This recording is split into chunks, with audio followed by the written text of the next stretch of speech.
Hello दोस्तों, नमस्कार। स्वागत है आप सभी का। एक बार फिर से आई चलते हैं बिहार सुबह की ताज़ा खबरों की ओर। लेकिन उससे पहले अगर आपने अभी तक इस चैनल को सब्सक्राइब नहीं किया तो कर ले, जिससे कि आपको बिहार सुबह की ताज़ा खबर रोजाना मिलती रहे। पहली और बड़ी खबर, 7वें चरण के शिक्षक नियोजन में होगा और भी देर। बिहार में 7वें चरण के शिक्षक नियोजन का इंतजार और भी लंबा हो सकता है। नगरीय निकाय चुनाव की घोषणा के बाद अब 22 अक्टूबर तक चुनाव आचार संहिता लागू है और इसी वजह से 7वें चरण की शिक्षक बहाली में और भी विलंब हो सकता है। दरअसल शिक्षा विभाग चाहता है कि शिक्षक नियोजन से जुड़ी तमाम खामियों को दूर किया जाए और इसके लिए नई रूल बुक तैयार की गई है। साथ ही इसे वित्त विभाग को भेज भी दिया गया है। वहां से फाइनल आने के बाद कैबिनेट की स्वीकृति ली जाएगी।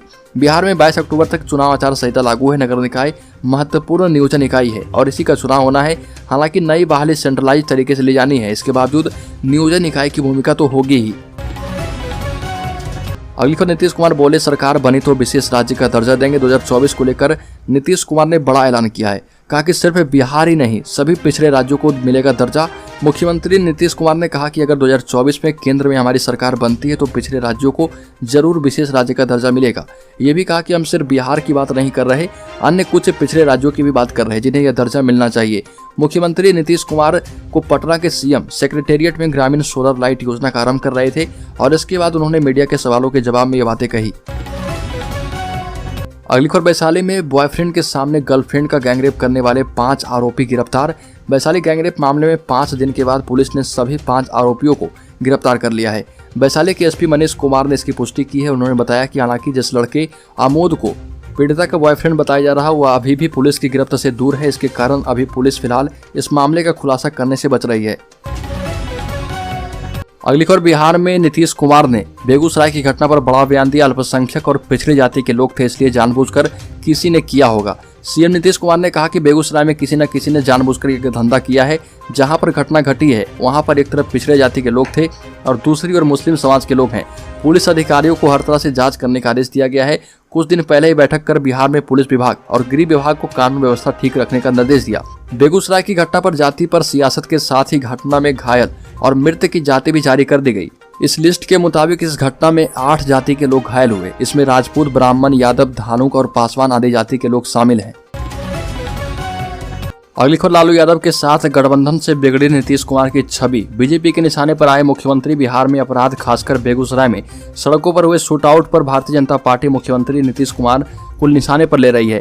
बीजेपी नेताओं और पूर्व केंद्रीय मंत्री रविशंकर प्रसाद एवं राज्यसभा के सदस्य सुशील मोदी ने कहा कि लालू प्रसाद यादव की राष्ट्रीय जनता दल के साथ गठबंधन की सरकार बनाने के बाद नीतीश कुमार की छवि को धक्का लगा है। अब वो सुशासन बाबू का तमगा छोड़ दें। अगली खबर, बिहार में बिछड़े साथियों को जोड़ने की पहल हुई शुरू। इधर नीतीश कुमार से मिले प्रशांत किशोर, उधर चिराग एवं अमित शाह की हो गई मुलाकात। आपको बता दें कि देश की राजनीति में बिहार प्रायः अपनी महत्वपूर्ण भूमिका दर्ज करता रहा और सत्ता पक्ष और विपक्ष दोनों ओर से 2024 में होने वाले लोकसभा चुनाव की तैयारियों को लेकर बिछड़े साथियों को जोड़ने की पहल तेज हो गई है। वर्तमान राजनीतिक परिदृश्य पर गौर करें तो प्रधानमंत्री मोदी के खिलाफ 1977 की तरह संपूर्ण विपक्ष को एकजुट करने की जुगत में जयप्रकाश नारायण के अनुयायियों के बीच गोलबंदी तेज हो गई है। और इसी क्रम में मुख्यमंत्री नीतीश कुमार की पहले पवन वर्मा और फिर प्रशांत किशोर से मुलाकात को देखा जा रहा है। लोक जनशक्ति पार्टी रामविलास के नेता चिराग पासवान ने भी सूरत में एक कार्यक्रम के दौरान केंद्रीय गृह मंत्री अमित शाह से मुलाकात की। अगली खबर, एक्शन में आए डिप्टी सीएम तेजस्वी यादव। बिहार के अस्पतालों को दी 7 दिनों की मोहलत। स्वास्थ्य मंत्री की कमान संभालने के बाद तेजस्वी यादव एक्शन में है। स्वास्थ्य विभाग ने सभी जिला अस्पतालों को अगले 7 दिनों में एक साथ कई टास्क पूरा करने का जिम्मा दिया है। इन अस्पतालों को 7 दिन के अंदर प्राथमिकता में जहां जैविक कचरा प्रबंधन के समुचित उपाय करने, वहीं सभी शौचालय की मरम्मत और अस्पतालों के बाद ओपीडी को भी हर हाल में साफ सुथरा रखने को कहा गया। स्वास्थ्य मंत्री तेजस्वी यादव की समीक्षा बैठक के बाद स्वास्थ्य विभाग ने सभी जिला अस्पतालों में खामियों और कमियों का आकलन करने के लिए अधिकारियों की टीमों को विभिन्न जिला अस्पताल भेजा है और पदाधिकारी तमाम बिंदुओं की जांच कर पटना लौट आए हैं, जिसके बाद उनकी प्रारंभिक रिपोर्ट के आधार पर जिलों को अलग अलग टास्क सौंपे गए हैं। अगली खबर, बिहार में 60 लाख नए लोगों को जेडीयू में शामिल किया जाएगा। बोले एमएलए नीतीश कुमार का विकल्प कोई नहीं। जदयू बिहार में 60 लाख नए सदस्य बनाने का लक्ष्य निर्धारित कर चुका है, जिसके लिए जदयू कार्यकर्ता सदस्यता अभियान चला रहे। यह बातें विधायक गुंजेश्वर शाह ने सदस्यता अभियान शुरू करने के बाद कही और कहा कि बिहार में नीतीश कुमार का कोई विकल्प नहीं है। राज्य में बहुत विकास के कार्य किए गए हैं, साथ ही बिहार को पूरे देश में गौरवान्वित किया गया है। अगली खबर, पटना हाईकोर्ट ने सरकारी ठेकेदारों को दी बड़ी राहत। 6 महीने में मिलेगा बकाया भुगतान। पटना हाईकोर्ट ने अपने एक महत्वपूर्ण फैसले में सरकारी ठेकेदारों को बड़ी राहत देते हुए 6 महीने के भीतर उनके निर्विवाद दावों के भुगतान करने का दिशा निर्देश दिया है। फैसले की कॉपी को अविलंब राज्य के मुख्य सचिव को उपलब्ध कराने का निर्देश दिया। हाईकोर्ट ने आदेश में कहा कि सरकारी अफसर केवल उन गिने चुने ठेकेदारों के ही बकाये बिल का भुगतान करते हैं जिनमें उनका स्वार्थ निहित होता है। किसी भी विभाग के समक्ष सरकारी ठेकेदारों का दावा यदि बनता है तो उसका निपटारा उस संबंधित विभाग को 6 माह के भीतर अब करना होगा। अगली खबर बेगूसराय गोलीकांड पर बोले पप्पू यादव, यूपी की तर्ज पर हो अपराधियों पर एक्शन, बिहार को बदनाम करने की कोशिश की गई है।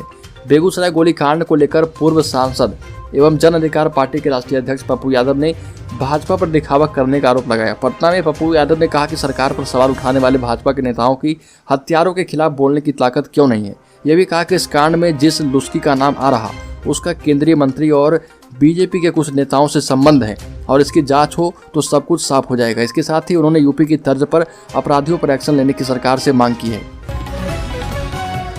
अगली खबर डिप्टी सीएम तेजस्वी यादव ने कहा कि बिहार के अस्पतालों में अब फ्री में होगा किडनी ट्रांसप्लांट, दवा का खर्च भी हम देंगे। प्रदेश के सरकारी अस्पतालों में अब मरीज मुफ्त में किडनी ट्रांसप्लांट की सुविधा ले पाएंगे। यही नहीं, ऑपरेशन के बाद दवाओं पर होने वाले खर्च का वहन भी सरकार करेगी। राज्य के स्वास्थ्य मंत्री सह उप मुख्यमंत्री तेजस्वी यादव ने ट्वीट कर यह जानकारी दी। राज्य के अस्पतालों में अब तक कई प्रकार के ऑपरेशन के साथ ही करीब 300 तरह की मुफ्त दवाएं दी जाती है। इसके अतिरिक्त कई प्रकार की जांच भी सरकारी अस्पतालों में मुफ्त होती है। इसके अलावा राज्य के निवासी कैंसर, हृदय रोग समेत 14 प्रकार की अलग अलग बीमारियों और उनके ऑपरेशन पर होने वाले खर्च की प्रतिपूर्ति की व्यवस्था भी की गई है। अगली खबर यूपी पहुंचे केंद्रीय ग्रामीण विकास एवं पंचायती राज मंत्री गिरिराज सिंह ने यूपी की कानून व्यवस्था को लेकर बिहार सरकार को नसीहत दे डाली। इसके अलावा केंद्रीय मंत्री गिरिराज सिंह ने मुख्यमंत्री योगी आदित्यनाथ की जमकर तारीफ की। योगी सरकार के कानून व्यवस्था और विकास मॉडल को खूब सराहा और योगी को कर्मयोगी बताया। बिहार का जिक्र करते हुए कहा कि अगर कानून व्यवस्था नहीं संभल रहा तो योगी जी से सीख लें।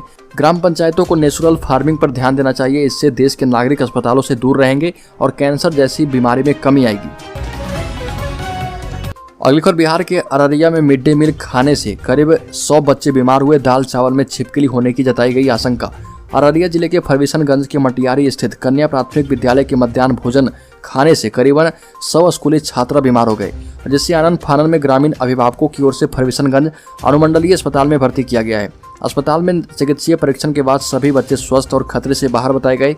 सूचना के बाद मौके पर Araria SP Ashok Kumar Singh, Forbesganj SDM Surendra Kumar Alwela, SDPO Rampukar Singh, DPO Anand Kumar, थानाध्यक्ष निर्मल कुमार यादवेंदु, विधायक विद्यासागर केसरी समेत अन्य अधिकारी और पुलिस बल पहुंचे। अगली खबर बिहार के बेगूसराय में हाईवे पर 11 लोगों को गोली मारने के मामले में फोरेंसिक टीम आज पहली बार घटनास्थल पर पहुंची। पटना से आई फोरेंसिक टीम पहले घटनास्थल स्थित बछवाड़ा थाना क्षेत्र के गोधना के पास पहुंचकर जांच कर रही है। जांच करने के दौरान घटनास्थल के पास से फोरेंसिक टीम को एक गोली का खोखा मिला। फोरेंसिक टीम ने घटनास्थल से सैंपल भी ले लिया है। फोरेंसिक टीम के अधिकारी ने बताया कि घटनास्थल का 3D इमेज लिया गया है, जिसकी मदद से घटना को समझने में आसानी होगी और इससे पता चल पाएगा कि रोड की चौड़ाई कितनी है, बाइक सवार बदमाश किधर से आए, अपराधियों से विक्टिम की दूरी कितनी थी। अगली खबर भागलपुर में सिल्क कारोबारी को गोलियों से भूना। दुकान बंद कर घर के लिए निकल रहे थे अपराधियों ने बरसाई गोलियां। भागलपुर में देर रात एक सिल्क कारोबारी की गोली मारकर हत्या कर दी गई। वारदात थाना से महज 400 मीटर की दूरी पर हुई। घटना की सूचना मिलते ही मौके पर जिले के एसएसपी बाबूराम, नाथनगर थाना समेत कई थाने की पुलिस पहुंचकर मामले की जांच में जुट गई है। वहीं मृतक सिल्क कारोबारी की पहचान नाथनगर थाना क्षेत्र के केबी लाल रोड स्थित के निवासी मोहम्मद हाजी इमरान के 38 वर्षीय पुत्र मोहम्मद अफजल के रूप में की गई। परिजनों ने बताया कि मृतक मोहम्मद अफजल बुधवार की रात करीब 9:45 बजे सिल्क कपड़े का दुकान बंद करके घर के लिए बाइक पर जैसे बैठे कि दुकान के पास घात लगाए अपराधियों ने ताबड़तोड़ अत्याधुनिक हथियार से गोली फायरिंग कर दी।